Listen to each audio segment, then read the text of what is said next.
Bonjour, je m'appelle Mariam Ben Abdallah, docteur en sciences de l'ingénieur et enseignant-chercheur en logistique à la faculté privée de gestion Universia Police Agadir.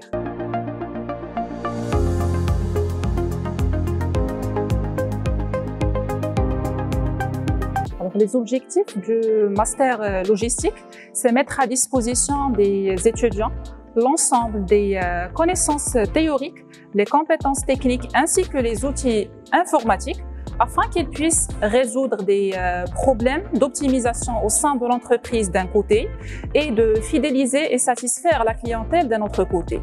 Ainsi, en fin de compte, le lauréat de la spécialité logistique pourra par la suite détecter facilement les centres de surcoût et essayer d'apporter des actions correctives.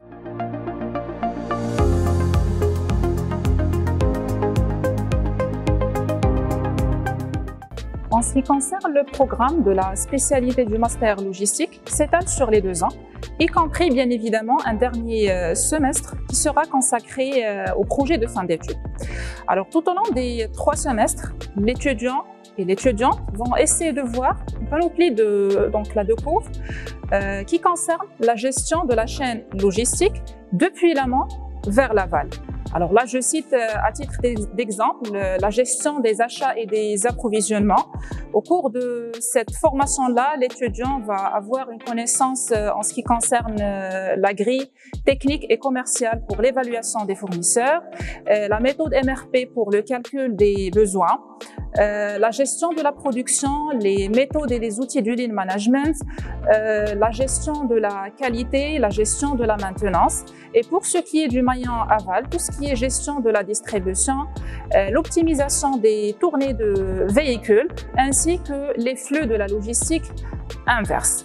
Alors, de plus, ce cursus-là sera appuyé par un module méthodologie de recherche qui va initier les étudiants dans tout ce qui est recherche scientifique, ainsi que des visites d'entreprise et des jeux de simulation pour essayer de converger la théorie vers la pratique.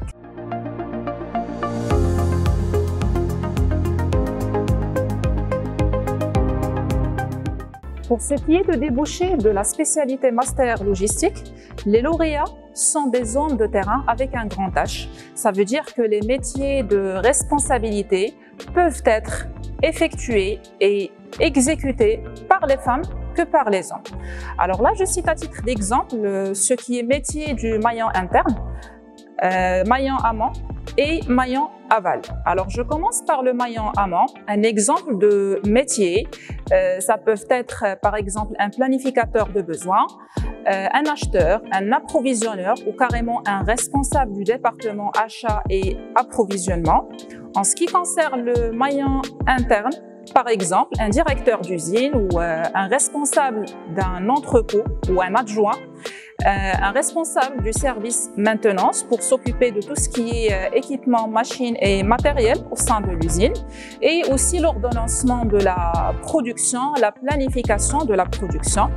Pour ce qui est de maillon aval, je cite à titre d'exemple un responsable du service transport, par exemple, celui qui sera donc là responsable de traiter et de gérer et d'optimiser les tournées de véhicules, minimiser les distances. Aussi, je cite à titre d'exemple un responsable d'un rayon au sein d'une GMS, une grande et moyenne surface, et aussi tout ce qui est planification et ordonnancement de différentes opérations. Bien évidemment, tous ces métiers-là et toutes ces professions-là peuvent être exercées dans n'importe quel secteur d'activité, que ce soit un secteur primaire de l'extraction de la matière première, le secteur secondaire, à savoir tout ce qui est industrie, le textile, l'agroalimentaire, l'aéronautique, l'automobile ou encore le secteur tertiaire qui est normalement un secteur de soutien. Et là, je cite par exemple les institutions financières, les hôtels, les chaînes de restaurants et la liste est très longue. Liste de conclusion, je peux vous dire que ce master-là fait appel aux enseignants-chercheurs ainsi que des intervenants de différents tissus industriels qui participent tous à l'insertion et à la progression professionnelle de nos lauréats.